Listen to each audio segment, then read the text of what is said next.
वह अजनबी कोई और नहीं बल्कि परम पूज्य गुरुदेव थे, जिन्होंने मदद की। आइए जानते हैं इस स्मरण में कैसे। घटना 13 जून 2009 की है। मेरा भतीजा अखिलेश लखनऊ में बाइक से कहीं जा रहा था। रास्ते में वो दुर्घटनाग्रस्त हो गया। स्थिति गंभीर थी। किसी अज्ञात व्यक्ति ने फोन पर मेरे भाई सत्य प्रकाश जी को दुर्घटना की जानकारी दी और बताया कि वो अमुक अस्पताल में गंभीर स्थिति में भर्ती है।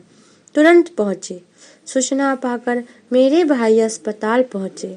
वहां अखिलेश की स्थिति देख वे चिंतित हो गए। वो बेहोश था। वे गुरुदेव से प्रार्थना करने लगे कि वो जल्द से जल्द होश में आ जाए।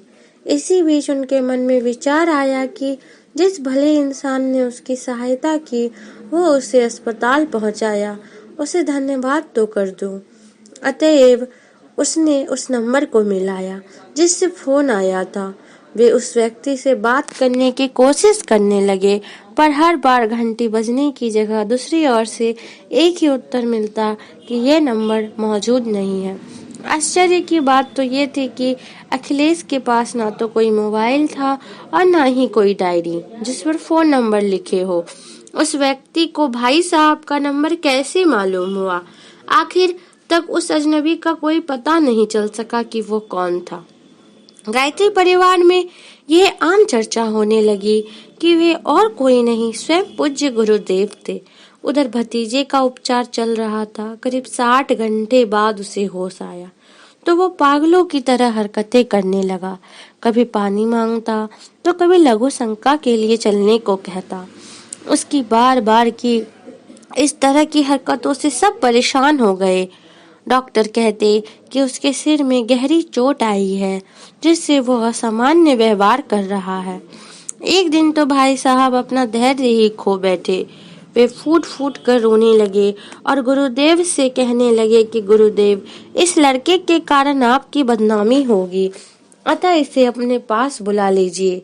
भाई साहब के ये उद्गार फूटे ही थे कि लड़का तुरंत सो गया।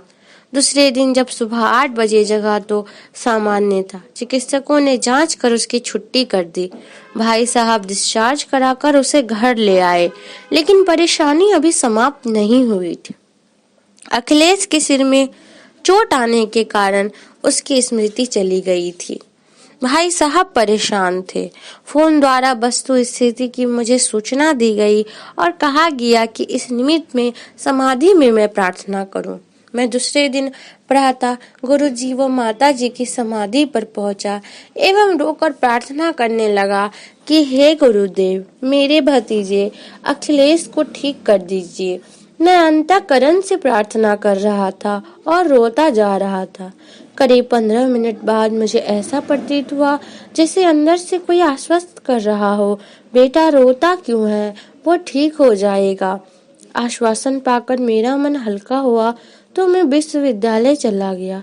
उधर मेरे भाई साहब सत्य प्रकाश अखिलेश को घर पर छोड़कर शांति कुंज के लिए प्रस्थान कर गए। शांति कुंज में एक दिन रुककर और सजल श्रद्धा व प्रखर प्रज्ञा पर प्रार्थना कर वे वापस तुलसीपुर लौट गए। घर पहुंचे तो शाम हो चुकी थी। सभी लोग सामूहिक जप पर बैठे हुए थे। वो भी हाथ पैर धोकर जप करने लगे। अखिलेश गुमसुम चारपाई पर बैठा हुआ था। थोड़ी देर पश्चात वो भी दौड़ कर आया और समूह में बैठकर जप करने लगा। समापन के उपरांत जब भाई साहब ने पूछा कि वो कैसे आया, तब अखिलेश ने कहा कि वंदनीय माता जी अभी यहाँ आई थी, क्या उनने उन्हें नहीं देखा? उनके ना कहने पर उसने कहा कि उनने बड़ी जोरों की फटकार मुझे लगाई। कहा सभी जप कर रहे हैं और तू यहाँ चारपाई पर बैठा मस्ती कर रहा है, चल जा वहाँ बैठ। उसी समय से अखिलेश स्वस्थ हो गया। आज वो अपनी पढ़ाई पूरी कर सिंचाई विभाग में नौकरी कर